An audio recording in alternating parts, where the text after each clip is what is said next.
I just want to say hello and welcome. Thank you so much for joining me today to discuss the evolution of project management and thoughts about how the project management methods will continue to change over time. I look forward to saving some time at the end, not only to address any questions, but also to hear maybe about your vision of how the PM methodology will look in the far future. So here we go. If we could go to the next slide. Oh, perfect. So let's start with an orientation and context setting about where project management emerged and evolved as a discipline and what made up that discipline. And then we can take a look at what changed over the decades. I'd like to spend some time on the value of project management degrees and certifications that derive from having project management as a formal discipline. And then we're going to turn our attention to the future of project management.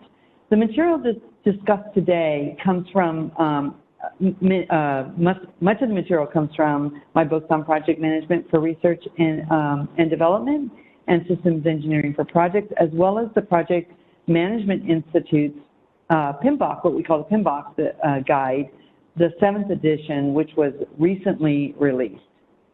So next slide. And this is where we're going to kick off the evolution of the PM methodology. Next slide, please.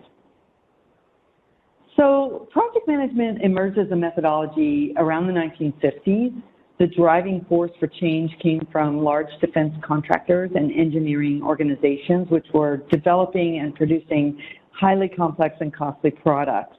They were looking for ways to more effectively control cost, schedule, and technical outcomes of a defined project. And, what had been historically being used were things like basic schedule and generic management techniques.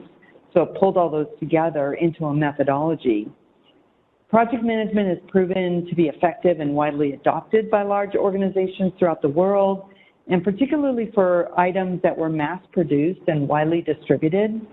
The successful use of those methods in development and production was shown to provide such a competitive advantage that the discipline began to spread into a diverse population of smaller organizations as well. And by the 1980s, project management methods were well instantiated in mainstream products and in services organizations. The traditional methods of project management did not seem to apply as well to software projects. And in hardware design, comparatively, once a prototype was designed, developed, and approved, it would enter production, and change was implemented only after careful review, as changes at that point were often very costly. So comparatively, software development required a slightly different methodology where you were trying to validate the functionality by multiple people in the process, driving more iteration before it was considered production ready. So software development demanded shorter development timeframes and a need to address a more significant change environment that traditional methods were poised to address. Change was a really common factor in software development. It was easier to change code than a physical model, for example. And the original vision of what the requester wanted would be molded by what they saw. And the software development itself often led to unexpected results. It would behave differently than what was anticipated. So as a result of those, the end product could emerge looking significantly different from the original design because of the development, how it was progressing. And so during the 60s, as we moved along in this continuum, the concepts of iterative and adaptive methods began to be published regularly. And also by the 1970s, we started to see published articles on flexible project management methods, termed evolutionary or EVO. And that method would eventually get subsumed into an overarching sort of approach that many of us know as Agile. So Agile software development began to emerge as a way to address the interactions between the customer and the software development efforts. And by 2001, the term was introduced through a publication by a collaboration of software engineers. The concept itself was to take the rigid structure called project management and use it to manage in an iterative, highly changing way, but still have some methodology around it. And over time, other variations of the method spun off and became established in the mainstream, each method adding or even modifying an element and still based on sort of that agile construct that you would evolve it as you go. So to add some context around what was happening in the world at this time as we were moving into the 70s and 80s and even the 90s, from the 1950s all the way up to today, the digital revolution was happening, and it spawned this unexpected and inconceivable growth in industry. And you'll see some of these sort of, you know, the proliferation of the different methodologies in italics in this chart. These are some of the most significant ideas and standards that affect project management. And the act of inventing, right, proliferated through every discipline in this time frame, and those who utilized digital technology or technology found tremendous opportunities. Simple projects to provide mechanical hardware and electronics was evolving to complicated systems integrating multiple engineering disciplines, and that was becoming the norm. And also the speed at which products were being brought to market was increasing exponentially. The ability to think of an idea, conceptualize a design, develop a prototype, test, verify, and validate the performance of that capability, as well as to produce the design to specifications, all form the basis for movement to a design, build, test method of engineering that was really popular during this era. Now, the digital age evolved into what was known as the information age during the 1980s, and projects became more often than not interdisciplinary and very complex. These projects generally involved heavy integration of software, and many of the engineering products that covered the mechanical, civil, and safety disciplines were software-enabled and required integrations over networks. Businesses were really rethinking how they operated. And stakeholders had more choices and had the ability to shift their loyalties and purchase power from one company to another and from one product to another, so competition was very, very stiff. And they demanded more participation in the development processes themselves. They really wanted to be involved and to get a useful product at the end of the process.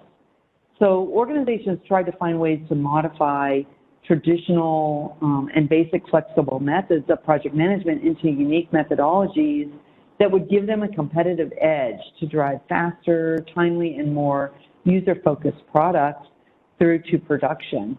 And we're still seeing this today, right? There's a lot of innovation in how you take the methodology and utilize it in what you're trying to build. So the proliferation of flexible and agile methods exploded by the 1990s and on. And we're going to talk a bit more about these in a few slides.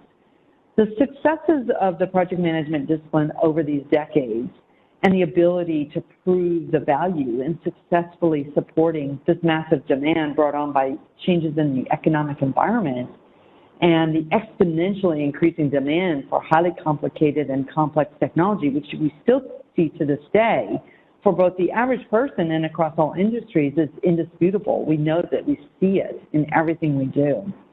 We can therefore expect project management as a methodology to be around far into the future because it has proven its value. And we can also expect that the methodology will evolve over time to keep up with product evolution. You know, we've seen that evolution occur over time. We know that products continue to get complex. And so, you know, it's up to future generations to determine how to use the methodology to gain that value that they need to be competitive. Next slide, please. So now I'd like to, we've kind of set the stage, the world stage. What does this look like as we are evolving the PM methodology over the decades. We can expect it continue to change and evolve over the future decades. And what I'd like to do right now is to turn our attention to the project management as an established discipline and touch on the major activities that continue to drive value in the methodology. Next slide, please. So there are many project management standards, best practice setting, and certification granting institutions currently in existence, and you may be familiar with many or all of them, such as the International Association of Project Managers, IAPM, the Association for Project Management, APM, the International Project Management Association, IPMA, and the Project Management Institute, PMI, just to name a few. So the project management processes that are universally identified throughout project management standards generating organizations include things that if you practice project management, whether it's traditional project management or agile, these are very standard. You're going to see them. You're going to see some level of stakeholder and team management. That could be through formal stakeholder management methodologies, or it could be through interfacing with your stakeholders to influence your design. There's generally collaboration and communications management methods that go into this, where you need to understand how you're going to communicate with your stakeholders, when you're going to communicate with them, and what you expect the outcomes of those communications to be, and even how very specifically to communicate, whether it be through collaboration tools or verbally or email or others. You typically will have some kind of total project scope management because you need to really know, unless you have unlimited funds and unlimited resources, you basically need to know how much money you have to spend, how soon you have to have that product or service out the door, and how many staff members you can utilize or individuals that are working on your project that you can have their time and attention. And so you've got your traditional cost, schedule, and scope to some level, even if it is just the outer boundaries. This is even true of research and development projects. The individual spiral activities that make up that, you generally still need to know how much money you have to spend and how much time generally you want to bring a product to market. Isn't always true, but typically if you have any kind of constraint at all, you need to know those, and you want to manage to that.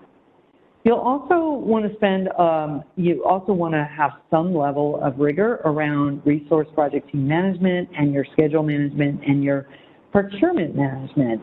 You may not have any procurement or logistics purchases within your project, but if you do, you need to think it all through. You need to have your approach. You need to know how you're going to do that, and that's going to be very important.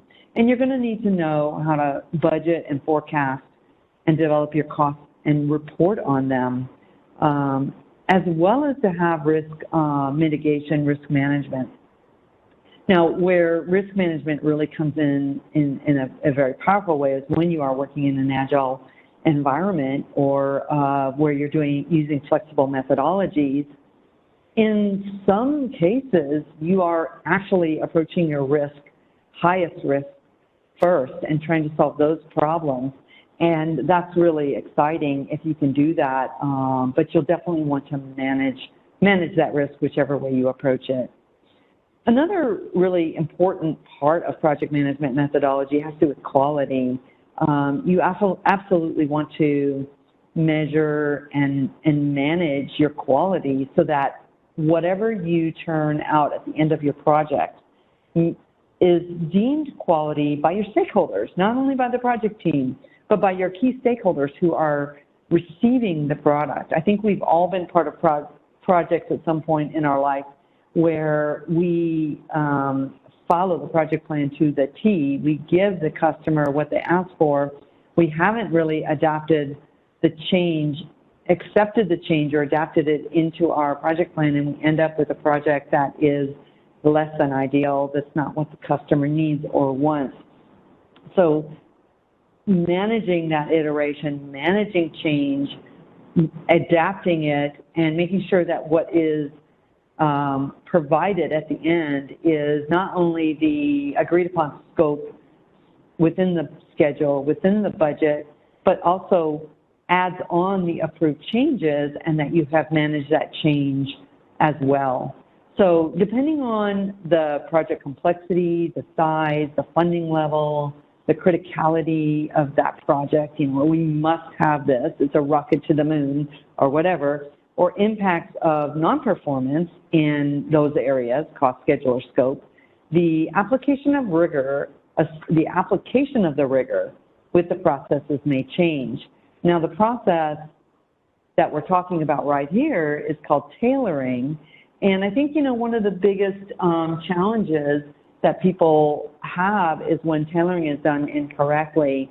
You know, if you start a project and you walk through each one of these methodology areas and you detect that you need a light touch or a heavy touch, then that is tailoring.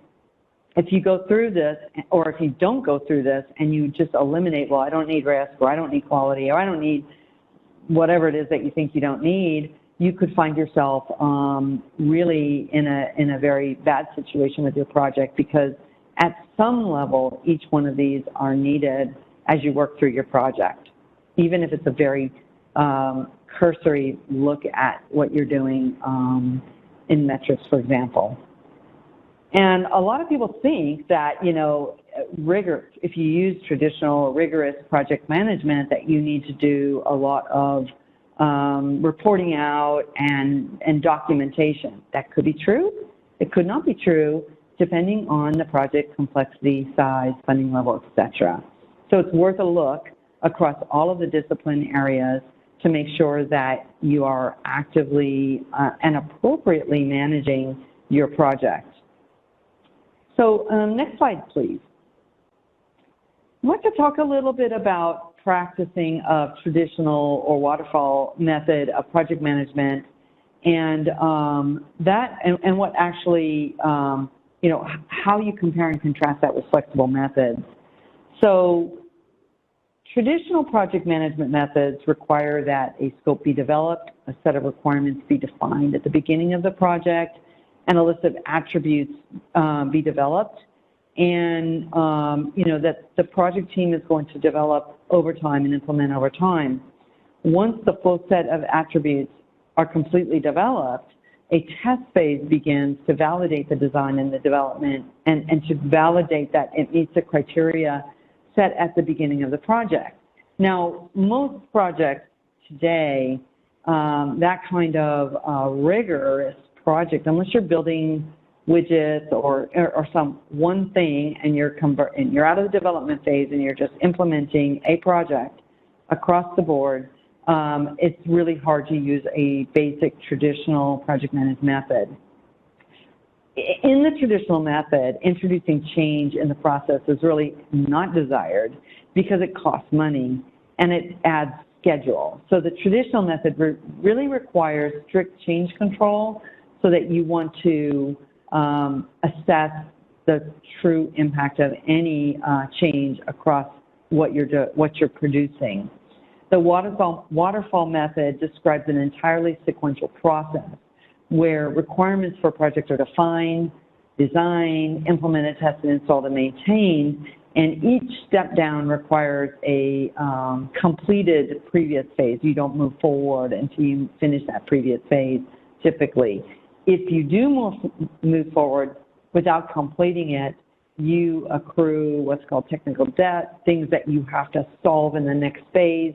And if you have too many of that, you end up with a bow wave at the end of the project that you have to resolve before you can close the project, and it can really lead to suboptimal results.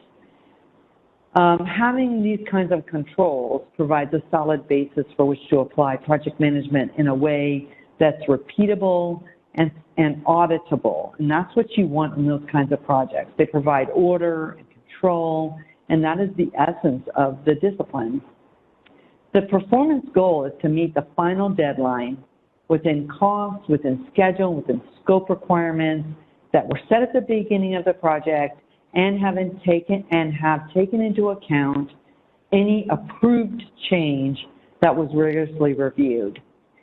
Comparatively, when we think about flexible methods, as shown in this model to the right, you take a rigid structure like project management and you use it to manage an iterative, highly changing system, but in a methodical way.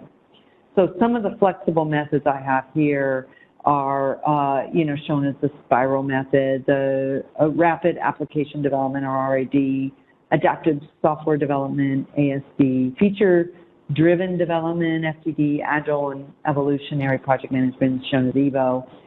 Prince is a relative newcomer to Prince and Prince 2 to the portfolio of flexible project management isn't shown here, but is certainly gaining favor, in particular in international arenas. So a key component of these flexible methods is speed, right? The objective is to break down the development into simple and quick coding sessions that can last from a week to 3 months. These quick turn, short duration plans work well for an activity that has many unknowns. And often these short duration activities are called sprints, or they refer to them as being time boxed. And the main idea is that because of the unknown nature of the path to the unknown, to the outcome, it does not make sense to lock down requirements in a way that change cannot be instituted regularly or without much rigor within those sprints.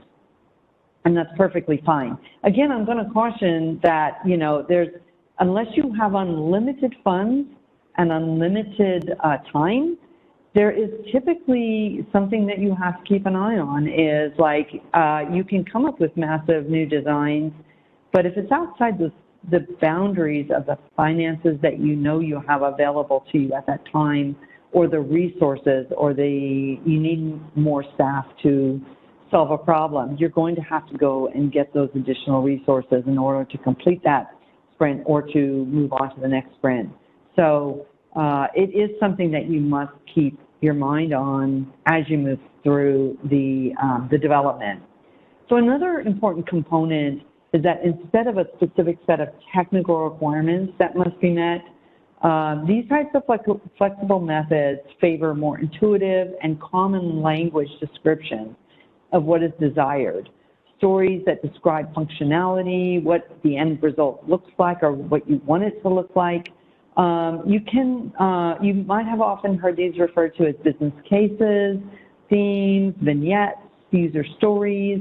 All of these are very common ways and descriptions to capture in casual language what the details of the way you want this to work in its future state. And this allows modeling and simulation, coding, and prototyping to occur, which also helps then inform the design and what you do with it after that. What needs to come out of that process is the ability for a user or stakeholder to either concur that what is being developed is correct per their perception of it, and therefore to press on to develop the next step, or to reject what has been developed and to require a revision to the original plan. Either of those are perfectly acceptable.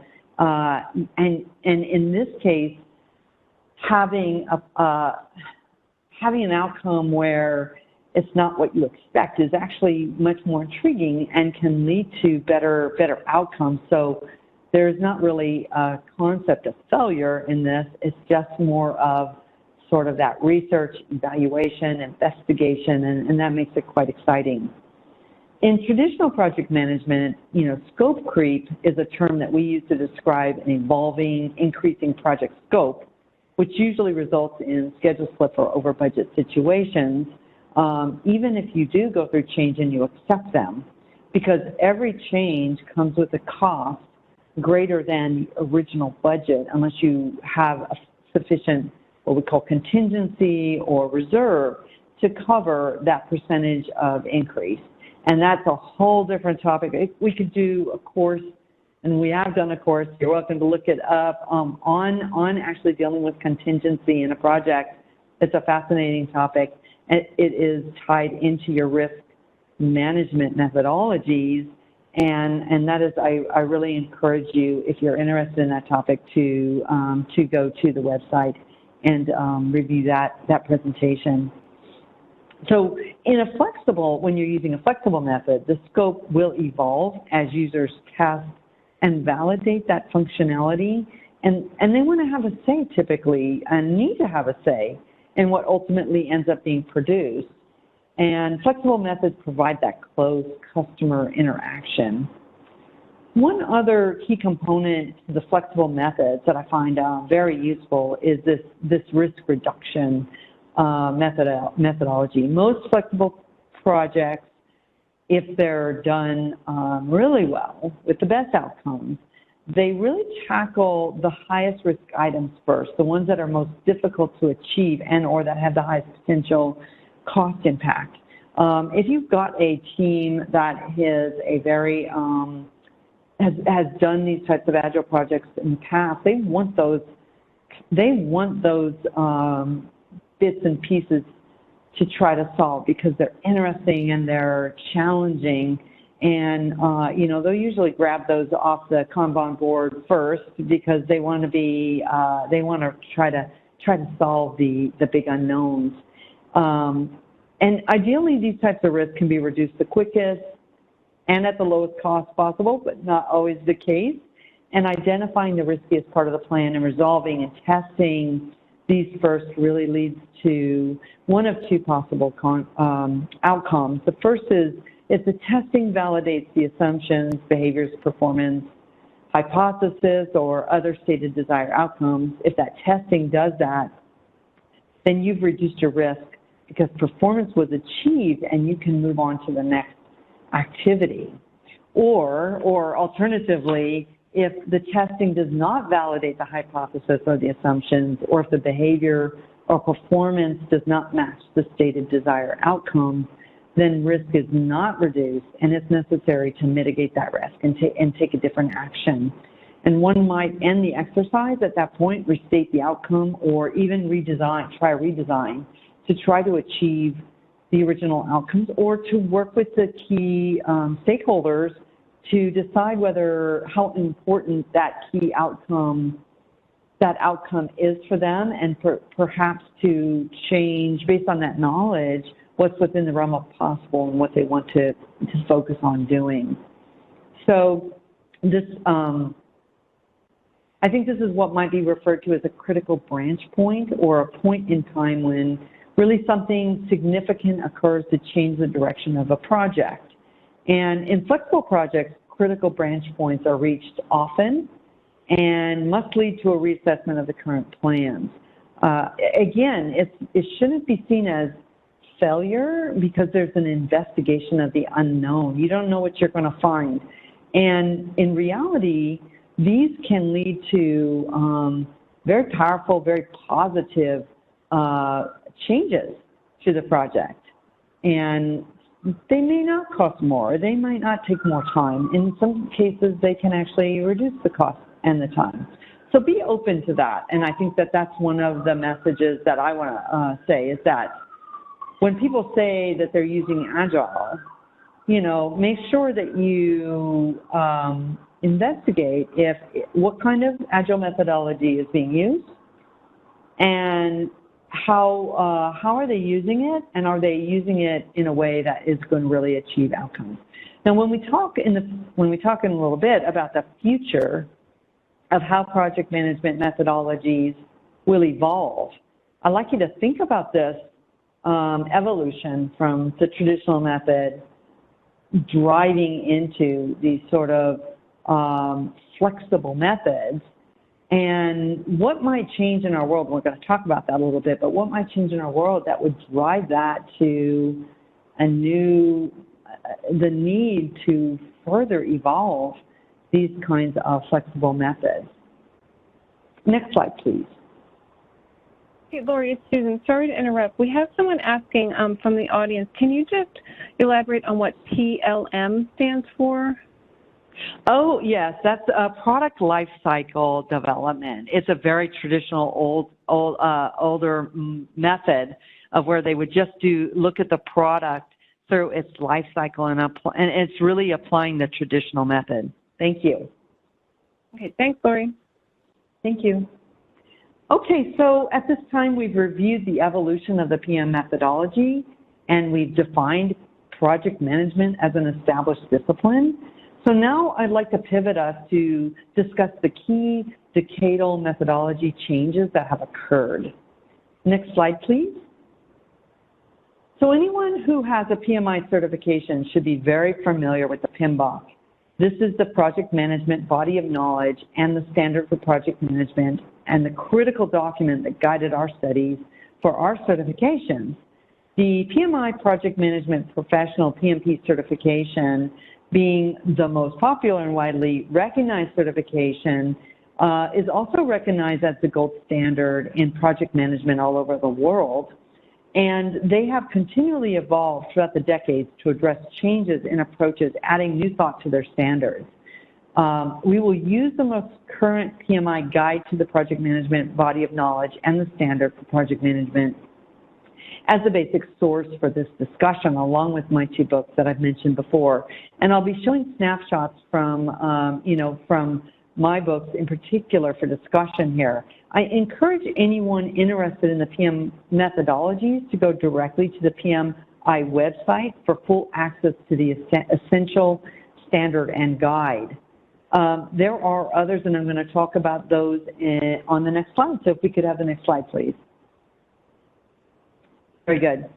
So the PMBOK guide shifts from prescriptive language about how things should be done to a set of principles to be used to guide actions using predictive, hybrid, and adaptive or agile approaches. They have actually in the PMBOK over time, they have had, you can really see the progression of thought in project management, including the recognition of the ANSI standard, American National Standards Institute, known as ANSI, which is a private nonprofit organization that oversees the development of voluntary consensus standards for products, services, processes, systems, and personnel in the United States in particular.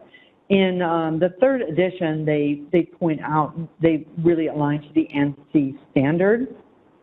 And they also included a specific call out for project management of a project, separate from the framework and the body of knowledge. So they really took it to the next level where they said, okay, from an application perspective, how do I use these standards? Because that was generally still being discussed. And so they specifically defined project management as an application of knowledge, skills, tools, and techniques to meet project requirements. And by the time around the sixth edition release in 2017, it was the first time a distinction was made between the ANSI standard and the guide. And it was the first time Agile content was actually incorporated, recognizing that trends that started in the 1960s that really took off in the 80s and on, that was a fact of life, and that was going to be a part of what we were doing. And they've continued to build on that. They have done a great deal of work on that. So the changes from the 6th to 7th edition was a bit more profound. And if you go to the next slide, please. So the shift that has just occurred to the 7th edition really shifted towards a systems view of project management. And if you remember back what we were talking about a few slides back about how complex and evolving project management projects were and have been over the decades, this was a direct result of that needing to understand that systems view. So change is reflected in all categories, except I think project, when you look at project environment, that kind of remains the same with a focus on internal and external influencers. So they're really looking more like, okay, we still have a project environment as a whole with stakeholders, but there are many more both internal and external influencers that need to be thought of when you're writing your project plan and when you're executing your project. So I wanted to kind of talk about what has changed in the methodology. First, the overall approach. The overall approach changed where the standard moves from processes to principles. That's the first thing that happened. So the 12 project management principles in the standard in the PMBOK were built around a set of statements that guide the action and behaviors of project management practitioners, regardless of the development approach. And so they've really changed this to really think about how do you approach your project versus following these 12 principles. And then the basis of design moves from knowledge area to 8 project performance domains defined as groups of related activities that are critical for the effective delivery of project outcomes. And so the performance domain, when we talk about that, the performance domain, it's a group of related activities that are critical for the effective delivery of the project outcome. They're sort of your interactive, interrelated, interdependent management capabilities that work in unison. Now, these are, in the past, in my experience, these have been the most unattended to areas. So I am grateful that they have spent time focusing on how do you make the bit parts between the things that you're doing actually come together and work. Because I think it's a well-known risk that it is the interfaces or the interconnections that are often the cause of a project failing. So you can do everything perfectly right. You can put all your pieces together, build your pieces independent. But if you don't calculate the interfaces, if you don't figure out plug A goes into plug B this particular way and factor that in, test, verify in a design, you are going to have a problem when it comes to your build and you realize, and this happens over and over and over, it's a very common problem. So the fact that they have now focused on basis of design with these interdependencies is an excellent addition. Change is a natural outcome of this interaction, and it's expected to be actively managed throughout the project lifecycle. So as you're designing a product or a part of a service or you're designing some new thing, one of the things you're doing is you're designing interfaces and you're designing the things that need to work. Even when you look at things like how to sustain or logistics around that part or service, how do you sustain that? You need to look at interfaces.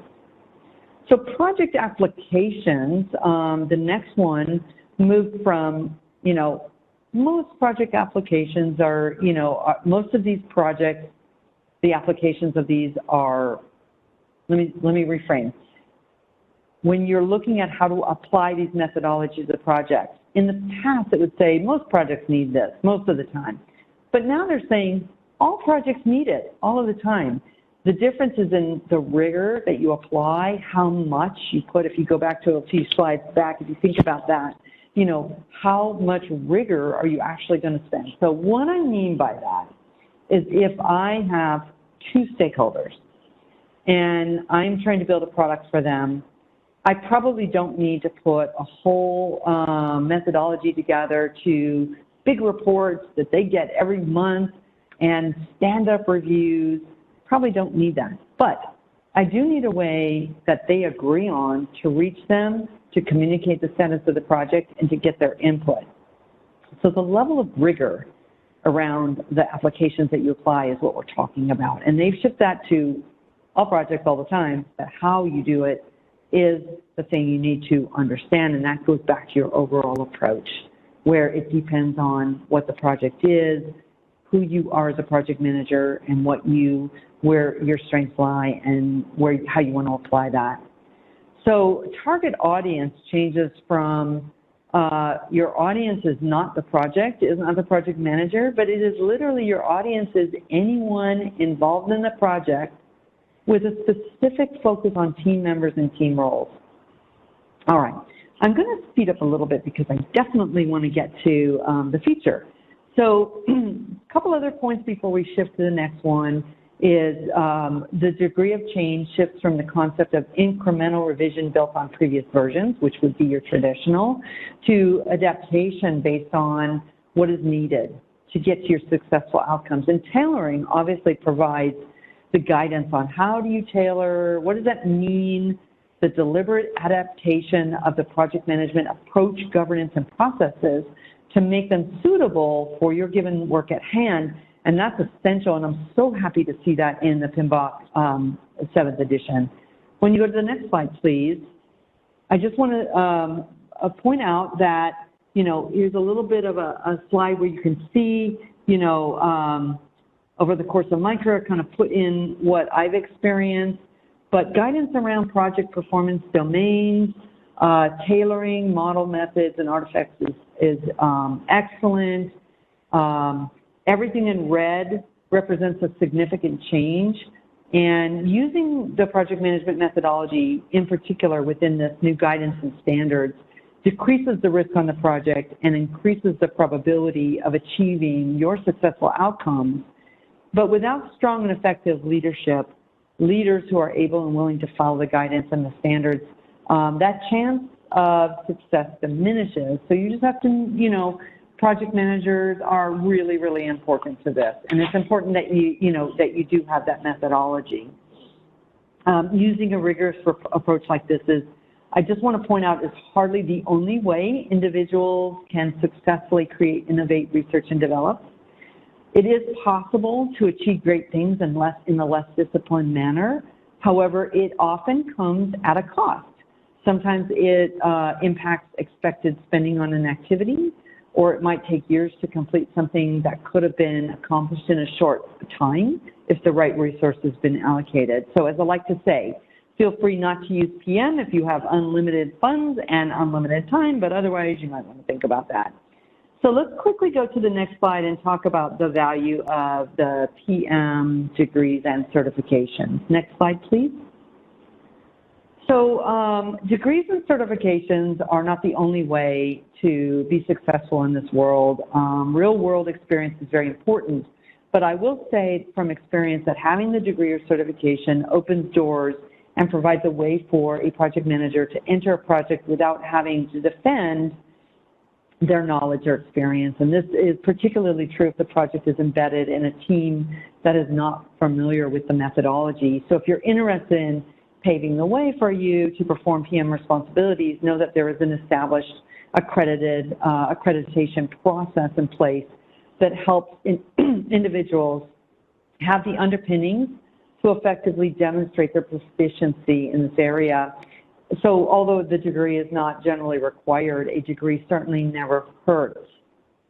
Having a degree that provides this verification that you have been educated in the discipline of project management, and that's always a good thing. And for those that obtain a degree in PM, job opportunities for entry-level PMs are likely to be plentiful and remain so far into the future if things continue to evolve the way that they have. These positions often pay good salaries, and PM positions are available across most disciplines, and experiences in PM within one discipline can be used in another discipline without issue. So a PM degree will provide a solid career and the opportunity for promotion as one learns, experiences, and grows in knowledge.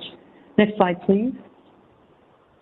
PM certifications, on the other hand, are valuable for those who want to demonstrate their commitment and experience level in performing project management. The PMP certification is the most prestigious, meritorious, and exclusive certification for project managers, and that's according to projectmanagement.com. It actually states that a PMP is superior to a master's in project management as it represents at least 7,500 hours of actual experience.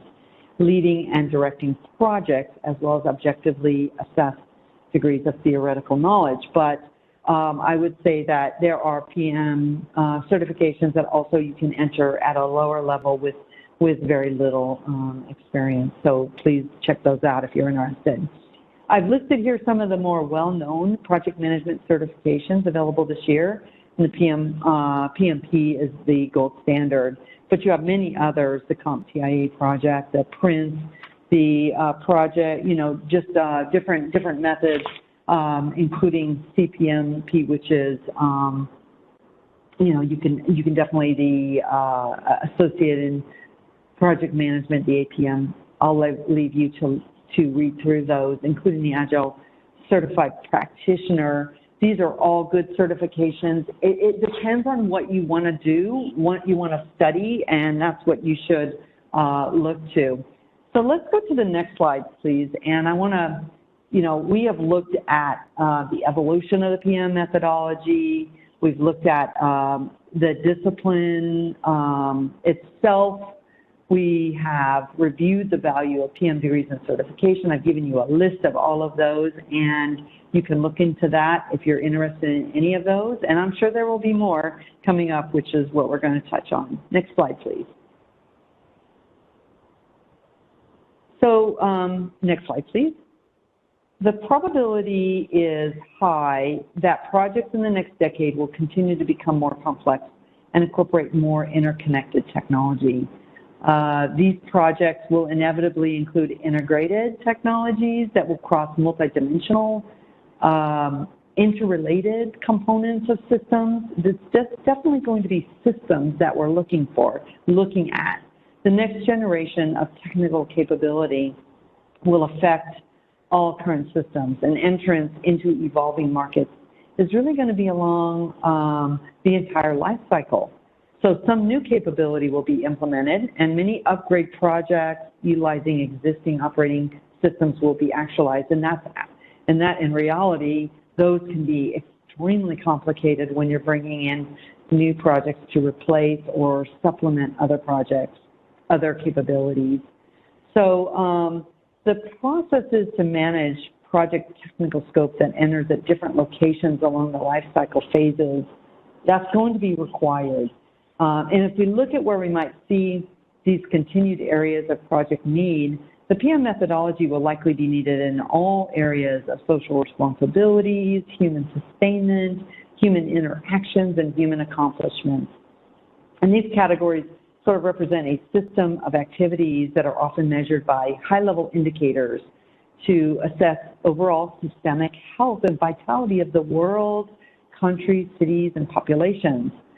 And I've categorized these in my book, and I've got some graphs here to kind of represent. There's probably a lot of others, but these are just sort of meant to be representative. Societal responsibilities, I really want to say that these call attention to projects that are driven by the society. They are often influenced by culture and environment, and they meet core human needs of society, and they're often influenced by culture and environment. I just want to reiterate that because these types of projects, if you are involved in these type of projects, there is generally a high requirement for accessibility, safety, stability, heavy interaction with stakeholders, and careful planning can make these whatever you're putting in place extensible so that as population grows and evolution in the coming decades continue, that you don't have to do a wholesale complete replacement of a capability, hopefully. Sometimes there is radical shifts, but hopefully you can plan a project so that it doesn't do that. The areas of social responsibility that really are going to have the likeliest, highest technological growth and evolution in the coming decade and will really require a careful application of project management include things like disaster mitigation and recovery, ecology and conservation, energy and power, information security, mobility and transportation, social services and defense, and waste management. These all affect societal responsibilities, and working on these projects takes a level of care that maybe some others don't. And so you'll definitely want to focus on risk management and stakeholder management in those types of projects. When we look at human sustainment, this refers to projects associated with welfare and prosperity, you know, the activities that engage humans, that humans are part of as part of their unique experience on the earth. These impact the ability of humans to sustain themselves. Generally, these require, again, a focus on welfare and well-being and the ability to sustain life and quality of that life, and the things that are imperative to every human being, regardless of whether they're, whatever environment they're living in. And I think that's really essential because as you look at what projects you might want to work in, project management applies to all of these. You can use the methodology in any projects in these areas. When you talk about welfare, you know, this future technology, future projects associated with sustaining life, shelter, sustenance, food, water, employment, health, learning, and prosperity. Technical projects that address these really need to also focus on security and stability, dependability, redundancy as part of the project management activities. And interface management is just going to be one of the most challenging aspects of these projects. Although approaching these projects in different life cycle phases to address existing infrastructure that is already in various stages of its life cycle, this is going to be the greatest challenge. So if you really want a systemic challenge that requires a great deal of care and consideration for health and well-being, these kind of projects will be right up your alley. And the impact to other organizations and processes throughout the supply chain in these types of projects is significant. So bringing a strategic view to stakeholder engagement is going to be really important. When you look at human interaction, I refer to these projects as those that address the needs of humans to interact with their surroundings and other humans. Projects in this area generally have a quality focus, but they are often driven by research and development and the need to be first to market, right? So the benefit provided by these projects is the ability to more quickly and easily access other humans and to have an enhanced experience that showcases each person's uniqueness and personality. So if you've been on the team that has done Zoom or WebEx or any other number of Skype, any other number of technologies that we brought to bear during the pandemic, you're likely living in this area, and that's your wheelhouse. You know, the requirements on the infrastructure and the networks to provide this type of fast, integrated, and highly audiovisual experiences is extreme, and project management can provide enough structure into these highly creative projects to ensure that the requirements for the infrastructure and networks are defined and can be met, should be defined and be met, and the quality is as the stakeholders expect. And these are highly demanding projects that require a quick turn. So if you like that kind of environment, these kind of projects will be what you seek. And finally, I want to talk about human accomplishments. And what these do, they provide insight into the human need to pursue creativity, physical excellence, and additional capability, knowledge, or capacity. So I put in this bucket of human accomplishment projects that address the needs to make a difference in the world. And they encompass the human need to pursue creativity and physical excellence and add to existing capability, knowledge, or capacity. Projects that fall in this area are often state-of-the-art, based on research and development. They often have a vision of the outcome that's not well defined. And these projects push the boundaries of experiences and knowledge. Therefore, the processes that are used to direct them are focused on those that measure, test, verify, and validate outcomes and keep the project moving forward to whatever achievement is desired. So human accomplishment projects in the next decade will likely span the areas of robotics, arts and sciences, computing, exploration. The technology transformation that has been described in previous discussion here, if this comes to pass, these will literally change the world and will profoundly impact the way that humans interact with that world. Each project of every type, duration, and complexity in every discipline will benefit from the structure of project management. You can't deny that. It's just how you want to apply it that's going to make a difference. So it's currently challenging for a project that is dealing with different life cycle phases, ongoing at one time, or is utilizing multiple project management disciplines within project. You have maybe a part that's just putting parts in place, just building parts that you might run with the traditional project management. You might have a part of R&D where you really have to design what it is. Believe it or not, you can use different methodologies within one project.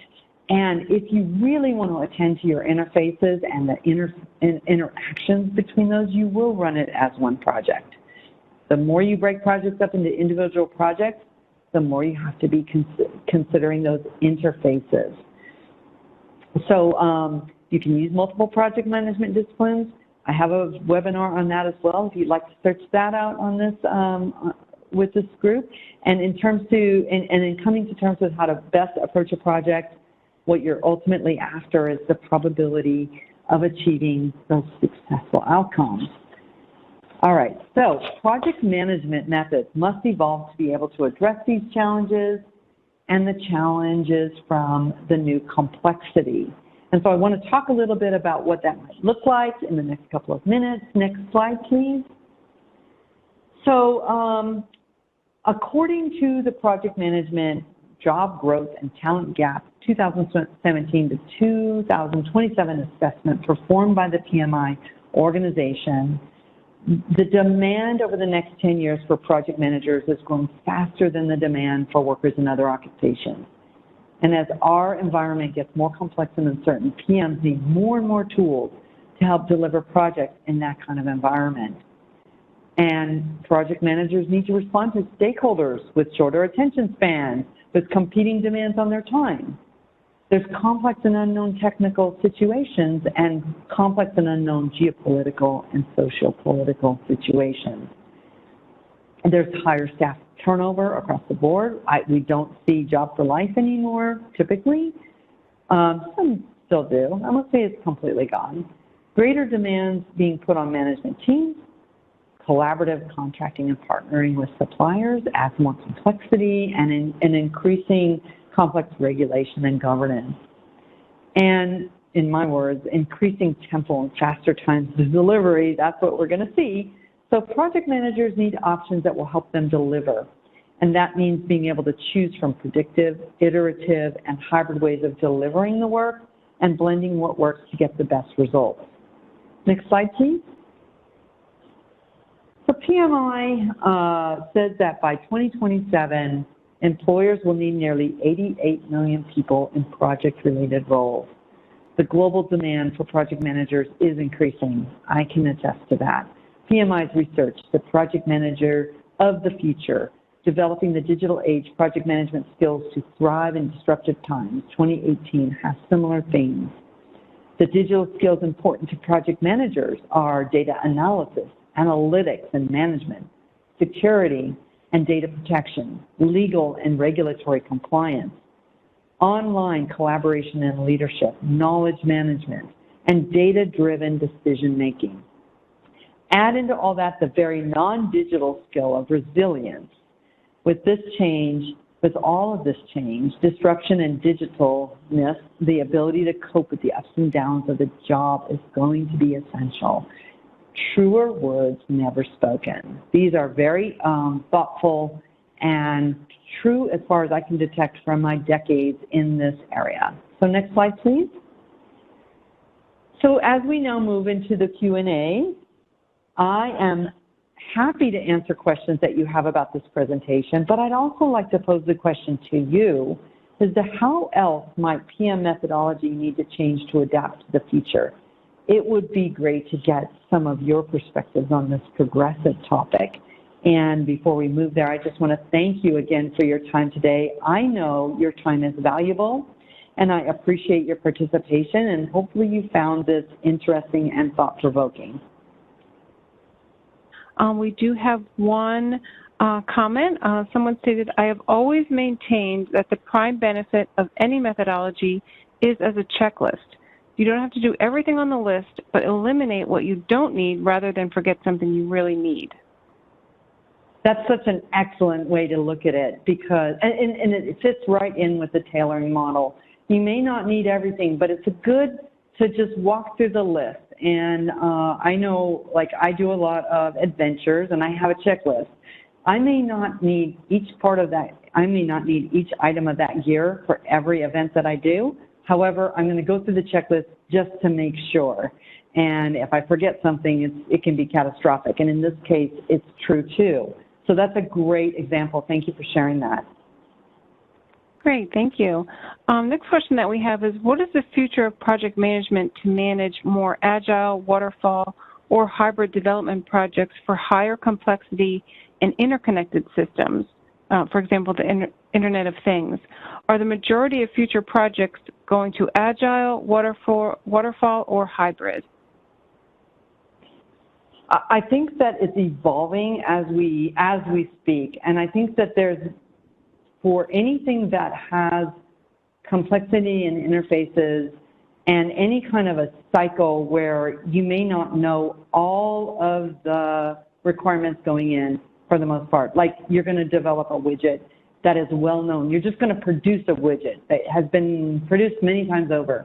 You want to manage that with traditional project management because you know how much you're going to spend, you know how long it should take. All of those knowns are there. So the more knowns you have, the more you want to lean toward traditional. The more unknowns you have, you should lean towards a flexible method.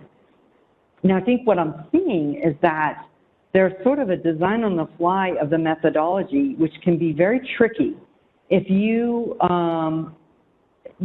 go outside the bounds of the traditional, even things that, for example, if you say you're using Agile, but you're not doing daily stand-ups, and you're not working off the highest risk first, then your chances of meeting your outcomes by using the Agile methodology gets radically reduced. You're really adding a tremendous amount of risk.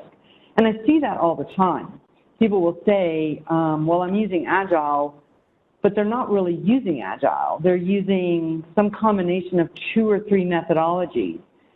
It's always risky to go into a project with a lot of risk and a lot of unknowns and change a methodology and add up a methodology that's unproven. Because now you've got so many multiple variables going on that you don't really have a lot of confidence that you're going to end at a good outcome.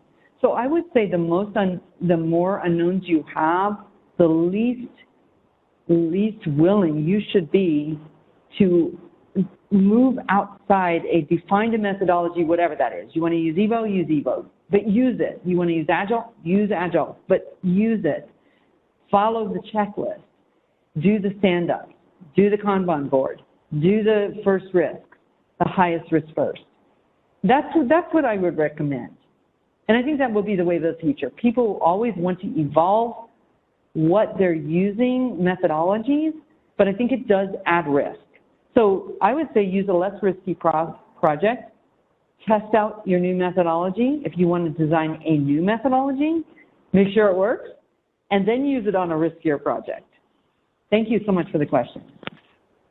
Great, thanks, Lory. I'm going to go back to slide 20 because someone had a comment regarding that slide, and they were asking, slide 20 is PMI biased. Is there any other data? Did you check with the other organizations that offer alternatives? Oh, I see what you're saying. Yeah, I did. As I mentioned, I pulled the PMP in particular certifications, but yes, they're all of. If you go back it's actually 21. certifications in project management. So yes, I did actually pull the words on that.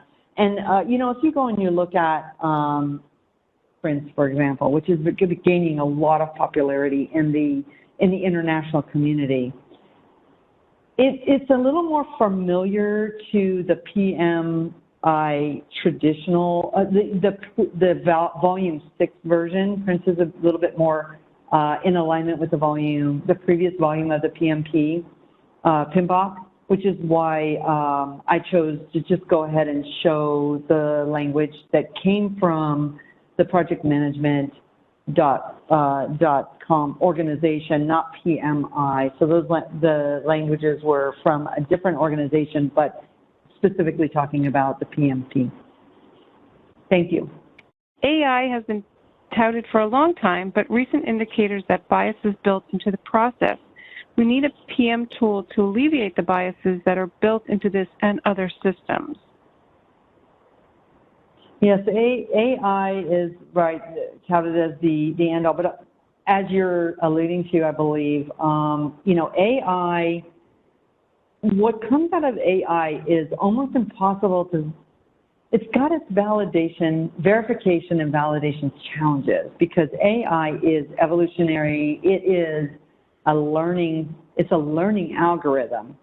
And I've experienced this before where you're trying to use a learning algorithm on a data set, but you don't know what the outcome should be. So you have to trust the algorithm to give you reasonable responses. And building an AI that can give you reasonable responses, it actually behaves and gives you unique responses, but that are reasonable, is a very challenging endeavor. So I think when you're dealing with AI, you have to do a lot of test verification and validation, and that step is critical. If you don't know what the outcome is, and a perfect example of this is I'll tell you where I use a genetic algorithm to decode, to figure out what I should eat. Okay, well, so I was figuring out, I put in all the foods that I like to eat, and I developed a genetic algorithm to run based on how much nutrients I wanted from my food every day. And when it spit out its first order answers, it said that I should eat 7 cups of green beans a day. The algorithm was right, but the way that I had it factored was just not right. So I knew I wasn't going to eat 7 cups of green beans every day. So I had to go back and teach it some additional things that were important to me, like how many of each vegetable I'd really be able and willing to eat every day. So yeah, AI, you hear it spoken of a lot, even in something in a technical project where, you know, we were looking at this using AI to figure out signals from outer space and whether it would give us answers that were usable. I mean, it'll help you if you can use it to learn how to pinpoint certain things to flag for you. You know, I want to look for something that has this signal. Okay, good. It can do and it can learn from it. Well, there's nothing over in this side of the space. There's nothing over there. So I'm going to focus in this one area. So AI can be extremely powerful, extremely good, but developing it as a project manager requires a lot of cycles in actually test verification and validation. Thank you. Great question. Fun question. Great. Well, thank you so much, Lory. We appreciate it. Thank you so much. Really appreciated being here.